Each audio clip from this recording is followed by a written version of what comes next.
Everyone at Fairfax meeting on this first day bore witness to Levi's marriage to Comfort Clark, when it should be Willa standing next to him. Willa Mae Tyler. It should be Willa sharing his bed, only Willa.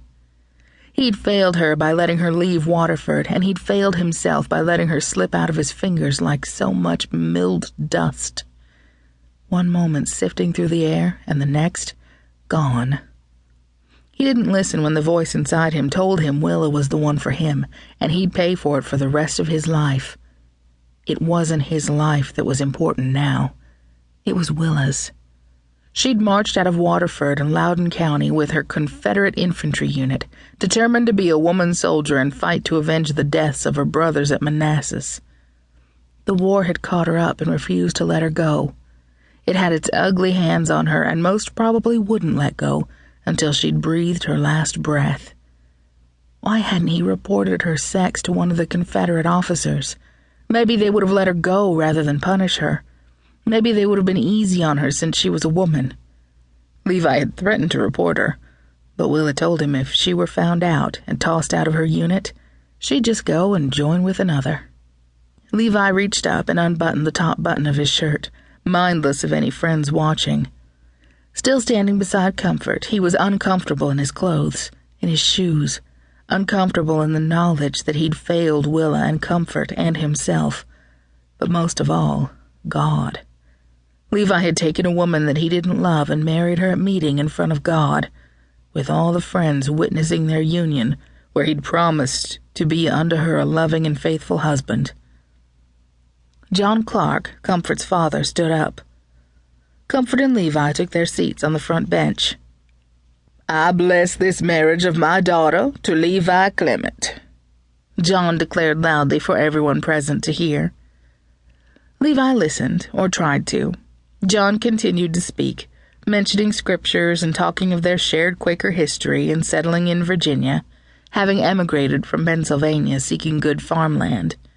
Levi and Comfort were third generation in Waterford, and John Clark was proud of their Quaker traditions being carried on in two such fine children. The moment John said children, Levi bristled. Levi wanted a family and children, but he wanted them with Willa Mae Tyler, not with Comfort Clark. Straightening in his seat, the unforgiving bench was a reminder of the hard times ahead for him in his loveless marriage, and for the entire Quaker community affected by the war. After months of Confederate occupation, Northern troops had just driven the rebels out.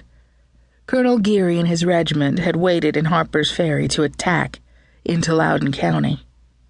They made their assault in time to keep the Confederates from destroying more food stores and burning Waterford and nearby Wheatland in unison for supporting the North. Levi suspected the Confederates left for reasons other than the Northern onslaught. Other battles in other places drew from Loudoun now. Levi sat in silence next to his new bride. He felt empty inside. He felt no inner light within him on this first day. No word came to him, guiding him in all that was right. These were confusing times. So much had changed within him and within the Quaker community since the war began. War had interrupted their quiet, peaceful way of life on the day the Confederates broke into their meeting house the autumn before and took up residence, bringing their weapons inside. It was an awful day in every respect but one. Levi had seen Willa for the first time. He'd known immediately there was a woman hiding in the baggy soldier's uniform. Her sea-green eyes gave her away.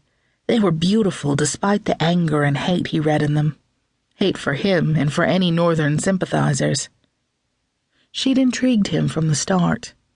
He shouldn't have taken any notice of the woman soldier, but from the moment he first spotted her, it was too late to ignore her. He well should have. She represented everything that he did not. She was an outsider, a non-Quaker.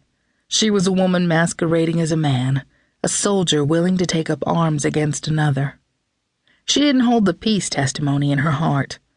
Nothing was more dear to Levi's heart than abiding by the peace testimony. Hadn't he been in a struggle the whole of his life to keep his faith and keep his fists at his side? Wasn't his brother Jonah an outcast now, shunned for running off to join the Yankees?